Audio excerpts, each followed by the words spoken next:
Among May, ang among May, lagi tono. Hindi na ako balita. Balita ng mundong babaw. Gusto ng gera. Okay.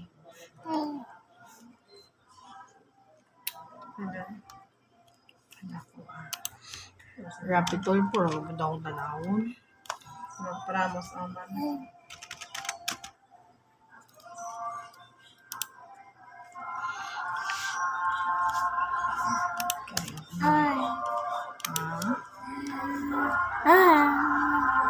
Magandang hapon po, Sir Erwin. Magandang hapon po, Sir Rapitol po. Bago ko nalaman yung story niya, nagsimula po kami sa WePlay. Gusto ko lahat magsimula, pinapalabas niya po, nababae siya, papaibigin niya po yung isang tao sa WePlay, tatargetin niya yung mga taong malalakas mag-return sa WePlay, yung malakas mag-top up. Isa pa po sa technique niya na tinatarget niya is yung bagong install pa lang sa WePlay, walang pang alam. Magkano po yung mga nagastos nyo? Sa Gcash po, nagpadala ko almost 81,000. Wow! 81,000. May, Ito po ako mag-RC noon nang nagkakalaga po ng umabot siguro 36,000 po. Wow, mga 110,000. Nalaman nyo na hindi pala siya yung picture. So yung picture nagamit lang. Opo. So hindi siya yon. Walang kasalanan yung nakita nyo sa picture nagamit na po yun. Ba't mo ginawa yun, sir? Hindi, sa that time po, nag-aaral din po ako. And then, yung parents ko po, dahil solo parents si mother, walang-wala kami that time nun. Hindi ko naman po interesadong ganun, pero na-spoiled niya po ako that time. In-spoiled? Sino in-spoiled sa'yo? Siya po.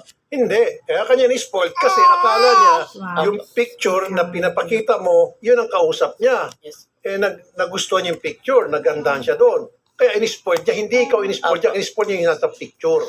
Anong pumasok sa isip niyo po, sir? Bukod sa walang-wala kayo, hindi ka ba na konsensya na teka muna? Dalawa dito ang victim, sir eh. Ang unang victim mo ay si Lynn Marie Ostan. Opo. At ang pangalawang victim mo, itong si Sir Erwin. I mean, sorry sa lahat. Sorry kung na-biktima kita, pero hindi ko talaga siya interesadong parang ulit-ulitin. Hindi, patikan ka sa pang-scam. Marami kang nabiktima, nagsusumbong sa akin. Ang dami kong mga ebidensya. Galing sa Italy. Biniktima mo. For 50,000. Nasa guard mo sa WePlay.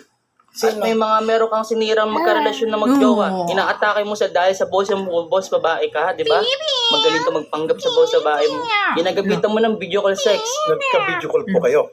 Opo, sir, pero... So hindi mo siya nabubusesan na lalaking boses? Hindi po, boss babae po talaga. Sige nga, magsampot ka. Hi po, hello, ganyan po. Hindi po yung boss niya. Hindi.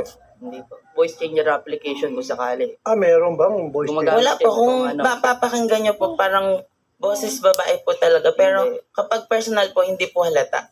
Anong tawagan nyo? Tawagin mo akong Babal. Ang galing mo dun, di ba? Babal. Babal, ba't babal? Ewan ko sa kanya.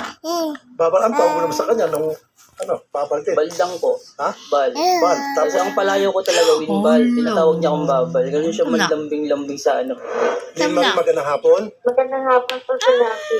Andito po ngayon yung poster, yung kung nagpanggap. Meron po kayong gusto sabihin sa kanya? Kapal ng mukha mo, bakla ka.